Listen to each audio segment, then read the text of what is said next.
ನಮಸ್ಕಾರ. KRS master ಚಾನಲ್ಗೆ ಸ್ವಾಗತ. ಬೋಳೆ ಶಂಕರ ನಾಟಕದ ದೃಶ್ಯ 2. ನಗಬೇಕೋ ತಮ್ಮ ನಗಬೇಕು. ಹಿಂದಿನ ದೃಶ್ಯದಲ್ಲಿ ಪಿಶಾಚಿಗಳು ಏನೇನೋ ತರಲೆ ಮಾಡಿ ಬೋಳೆ ಶಂಕರನ ಅಣ್ಣಂದಿರ ಇಬ್ಬರು ಕುಟುಂಬದ ಮೇಲೆ ಆವರಿಸ್ಕೊಂಡು ಅವು ನೆಗೆಟಿವ್ ಎನರ್ಜಿಯನ್ನು ತೋರ್ಸಕ್ಕೆ ಶುರು ಮಾಡಿದ್ವು.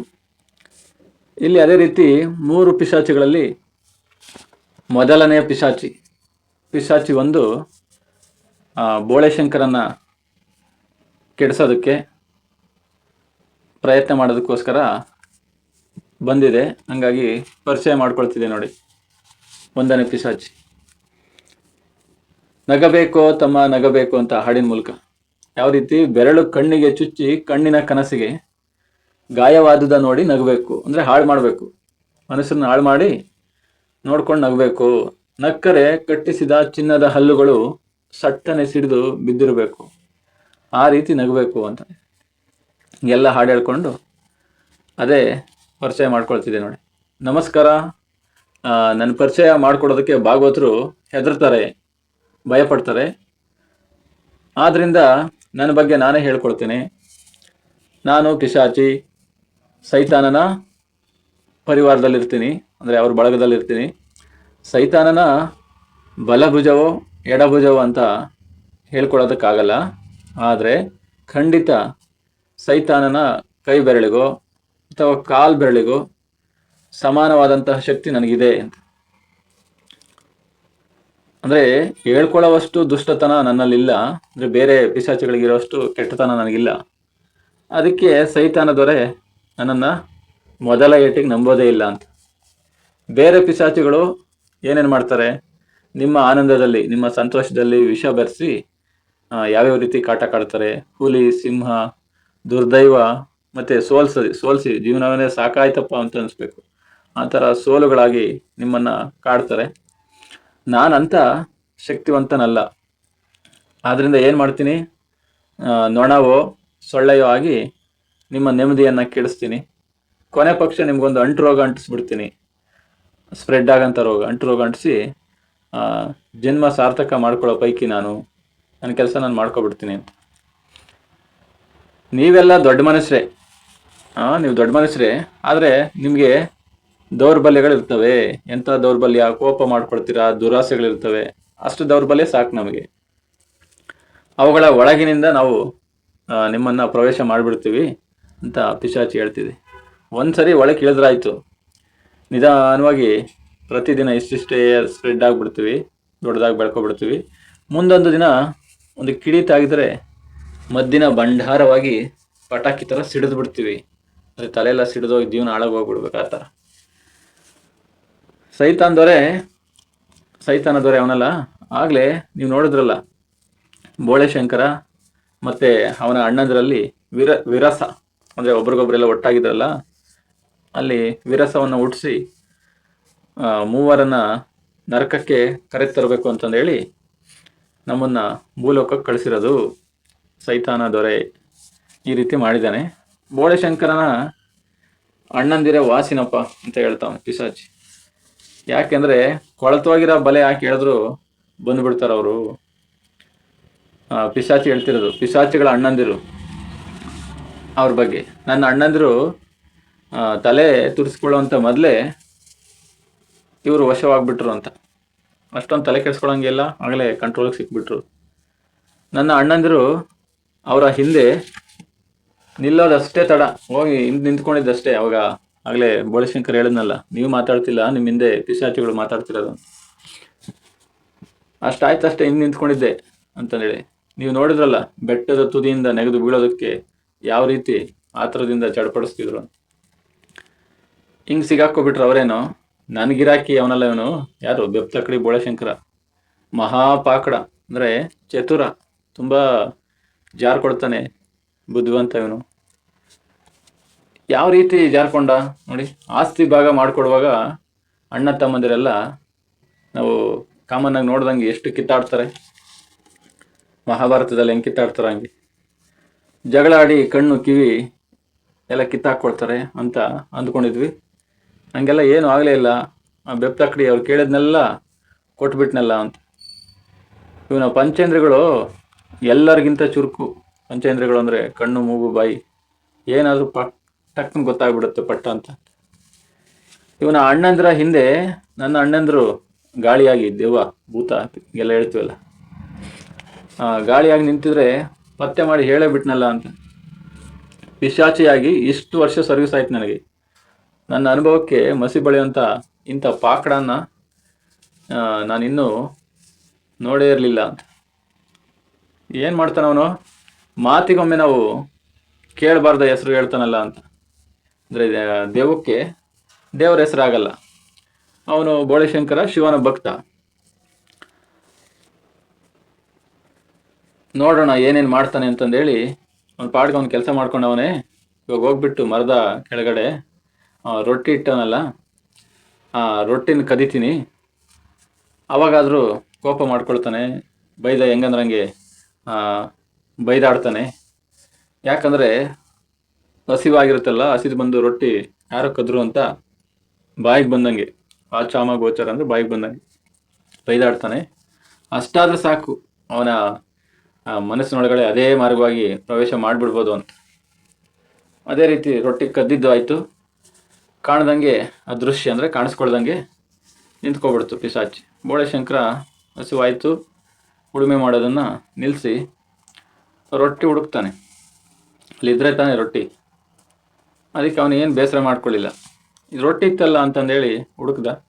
ಸಿಗದಿದ್ದಕ್ಕೆ ಯಾರೋ ಹಸಿದಿರೋರು, ಹಸುವಾಗಿರುತ್ತೆ ಅಂಥವು ತಗೊಂಡು ತಿಂದಿರಬೇಕು.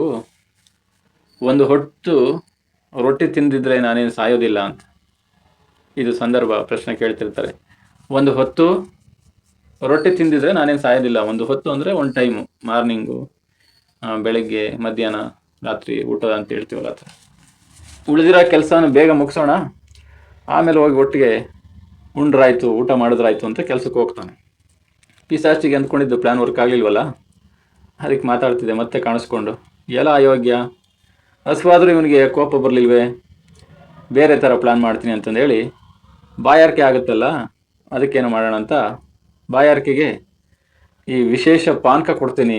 ಅಂದರೆ ಅವ್ರದ್ದು ದೆವ್ವಭೂತದ್ದು ಪಾನಕ, ಪಿಶಾಚಿ ಕುಡಿದು ಪ್ರಾಣಿಗಳ ಥರ ಒದ್ದಾಡಬೇಕು.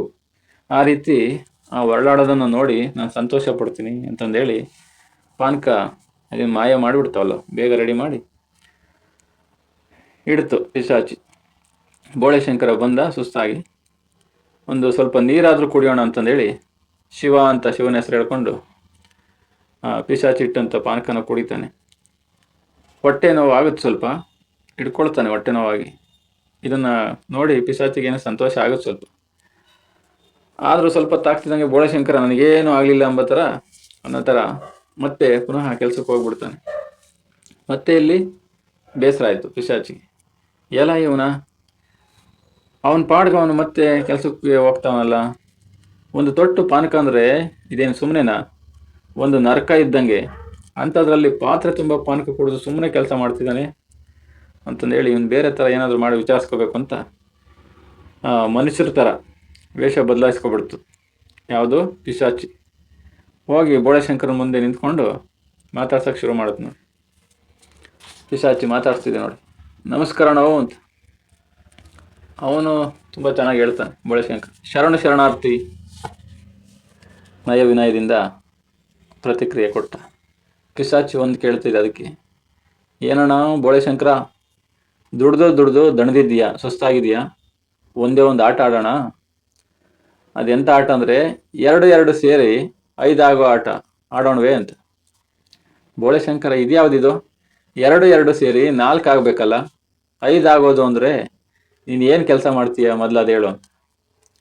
ಪಿಶಾಚಿ, ಕೆಲಸ ಯಾಕೆ ಮಾಡಬೇಕು? 2 ಸೇರಿ 5, 6 ಆಗೋದಾದರೆ ಒಂದು ಕ್ಷಣದಲ್ಲಿ 8, 10 ಗಿಟ್ಟುಬಿಡುತ್ತೆ, ಸಾಲದಾ? ಹಿಂಗೆ ಜೂಜಾಟದ್ದು ಬೆಟ್ಟಿಂಗ್ ದಂಧೆ, ಏನಕ್ಕೆ ಕೆಲಸ ಮಾಡಬೇಕು ಅಂತ. ಬೋಳೆಶಂಕರನಿಗೆ ಸ್ವಲ್ಪ ಸಿಟ್ಟಿನಲ್ಲೇ ಹೇಳ್ತಾನೆ, ಹಾಗಾದರೆ ನೀನು ಈ ಸಿಟಿ ಕಡೆ, ನಗರದ ಕಡೆ ರಸ್ತೆ ಪಕ್ಕದಲ್ಲಿ ಕೂತ್ಕೊಂಡು ಇಸ್ಪೀಟೆಲೆ ಹಾಕ್ತಾರಲ್ಲ ಅಂದರೆ ಬೆಟ್ಟಿಂಗ್ ದಂಧೆ ಮಾಡಿಕೊಂಡು ಇಸ್ಪೀಟ್ ಎಲೆಗಳು ಹಾಕ್ಕೊಂಡು ಇರ್ತಾರಲ್ಲ, ಆ ಪೈಕಿನ ನೀನು, ಆ ಟೈಪಾ ಅಂತ. ಪಿಸಾಚಿ ಯಾಕಣ್ಣ ಹೀಗಂತೀಯೋ ಅಂತ ಈ ಥರ ಎಲ್ಲ ಕೇಳ್ತೀನಿ ಅಂತ. ಬೋಳಶಂಕರ ಯಾಕಂದರೆ ನಿನ್ನ ಕೂಡ ಆಟನೇ ಅಂಥದ್ದು ಅದಕ್ಕೆ ಅಂತ. ಆ ರೀತಿ ನೀನು ಆ್ಯಡ್ ಮಾಡ್ತಿದೆಯಲ್ಲ, ಕೂಡ್ತಿದೆಯಲ್ಲ. ಪಿಸಾಚಿ ಆಯಿತು ಬೇಡ ಬಿಡು, ನೀನು ಕೂಡ ಆಟ ಬೇಡ ಅಂದರೆ ಕಳಿಯೋ ಆಟ ಆಡೋಣವೇ ಅಂತ. ಸಬ್ಸ್ಟ್ರಾಕ್ಟ್ ಮಾಡೋದು, ಅಡಿಷನ್ ಬೇಡ ಅಂದರೆ ಸಬ್ಸ್ಟ್ರಾಕ್ಟ್ ಮಾಡಿ ನೋಡೋಣ. ನಿನ್ನ ಹತ್ರ 10 ರೂಪಾಯಿ ಇದೆ, 5 ನನಗೆ ಕೊಟ್ಟರೆ ಎಷ್ಟು ಉಳಿತೆ ಹೇಳು ಅಂತ. ನಿನ್ನ ಹತ್ರ 10 ರೂಪಾಯಿ ಇದೆ, 5 ನನಗೆ ಕೊಟ್ಟರೆ ಎಷ್ಟು ಉಳಿತೆ ಹೇಳು ನೋಡೋಣ. ಬೋಳಶಂಕರನ ಉತ್ತರನೇ ವಿಶೇಷವಾಗಿರುತ್ತೆ. 10 ಅಂತ ಹೇಳ್ತಾನೆ. ಹೆಂಗಂದ್ರೆ ನಾನು ನಿನಗೆ 5 ರೂಪಾಯಿ ಕೊಡೋದೇ ಇಲ್ಲ. ಪಿಸಾಚಿ ಹೇಳೋದು, ಕೊಡದಿದ್ರೆ ನಾನು ಬಂದು ಕದಿತೀನಿ ಅಂತ. ಬೋಳಶಂಕರ ಸ್ಟ್ರಾಂಗ್ ಆಗಿ ಹೇಳ್ತಾನೆ, ಕದ್ರೆ ಕೈ ಮುರಿತೀನಿ. ಅದಕ್ಕೆ ಪಿಸಾಚಿ ಏನಂದೆ, ಇಲ್ಲಿಂದ ತೊಲಗದಿದ್ರೆ ಕಾಲು ಮುರಿತೀನಿ ಅಂತ. ಬೋಳಶಂಕರ, ನಾನೇನಾದರೂ ರಾಜನಾದರೆ ನಿಮ್ಮಂಥ ಸೋಂಬೇರಿಗಳಿಗೆ ಊಟನೇ ಹಾಕೋದಿಲ್ಲ. ನಿಮ್ಮಂಥ ನರಭಕ್ಷಕರು ಇರೋ ದೇಶವನ್ನು ಆ ಶಿವನೇ ಕಾಪಾಡಬೇಕು. ಮನುಷ್ಯನ ತಿನ್ನಕ್ಕೆ ಬಂದಿದ್ದೀರಾ ಅಂತಂದ್ರೆ, ಮನುಷ್ಯನೆಲ್ಲ ಹಾಳು ಮಾಡೋಕ್ಕೆ ಅಂತ. ಆ ಶಿವನೇ ಕಾಪಾಡಬೇಕು ಅಂತ ಹೇಳ್ಬಿಟ್ನಲ್ಲ, ಆ ಶಿವನ ಸ್ಮರಣೆ, ಶಿವನಿಗೆ ನಮಸ್ಕಾರ ಹಾಕೋದು ಇದೆಲ್ಲ ಕೇಳಂಗಿಲ್ಲ. ಅದಕ್ಕೆ ಶಿವನ ಹೆಸರು ಕೇಳಿದಕ್ಕೆ ಪಿಸಾಚಿ ಅಯ್ಯಯ್ಯೋ ಅಂದ್ಕೊಂಡು ಕಿವಿ ಮುಚ್ಕೊಂಡು ಓಡ್ತು. ಅಂದರೆ ಇದ್ರ ಪ್ಲ್ಯಾನ್ ವರ್ಕ್ ಆಗಲಿಲ್ಲ, ಇಲ್ಲಿ ಓಡೋಯ್ತು. ಅಲ್ಲಿ ನೋಡಿದ್ರೆ ಚೆನ್ನಾಗಿ ಸಕ್ಸಸ್ ಆಗಿ, ಇನ್ನು ಪಿಸಾಚಿ 2, ಪಿಸಾಚಿ 3, ಈ ಪಿಸಾಚಿ ಅಣ್ಣಂದರು ಚೆನ್ನಾಗೆ ಪಾರ್ಟಿ ಮಾಡ್ತಾವ್ರೆ. ಜಯವು ನರಕದ ಮಾಲೀಕ ಅಂದ್ಕೊಂಡು ನಿನ್ನ ಖುಷಿಗೆ ಪಾನಕ ಅಂತ ಅವ್ರದ್ದು ಎಣ್ಣೆ ಕುಡ್ಕೊಂಡು, ಸುರಪಾನ ಇನ್ನೆಂಥದ್ದು ಎಂಡ ಸಾರಾಯಿ, ಎಲುಬಿನೊಳಗಡೆ ಇಳಿದು ಆತ್ಮದ ಒಂದು ಸ್ವಲ್ಪ ಏನಾದರೂ ಇಳಿದುಬಿಟ್ರೆ ಹೆಂಗೆ ಆಡಿಸುತ್ತೆ ಅಂತ ಪಾರ್ಟಿ ಮಾಡ್ತಾವ್ರೆ. ಚೆನ್ನಾಗೆ ನಮಗೆ ಜಯ ಸಿಕ್ಕಿದೆ ಅಂತ. ಇವನಿಗೆ ನೋಡಿದ್ರೆ ಆ ಥರ ಆಗಲಿಲ್ಲ. ಈ ರೀತಿ ಮತ್ತೆಲ್ಲರೂ 3 ಪಿಶಾಚಿಗಳು ಒಂದು ಕಡೆ ಭೇಟಿ ಆಗ್ತಾರೆ. ಮುಂದಕ್ಕೆ ಏನು ಪ್ಲ್ಯಾನ್ ಮಾಡ್ತಾರೆ ಅನ್ನೋದೇ ನಮ್ಮ 3ನೇ ದೃಶ್ಯ. ಯಾವ್ಯಾವ ರೀತಿ ಮಾತಾಡ್ಕೊಂಡು ಏನು ಸಂಚು, ಏನು ಉಪಾಯ ಮಾಡ್ತಾರೆ ಅಂತಂದೇಳಿ ಮುಂದಿನ ದೃಶ್ಯದಲ್ಲಿ ನೋಡೋಣ.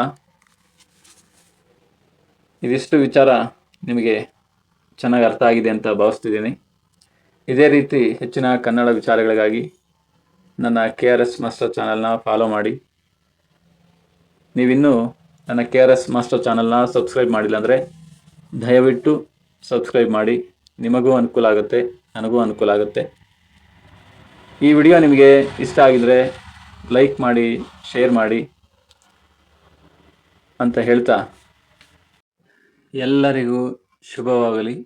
ಧನ್ಯವಾದಗಳು.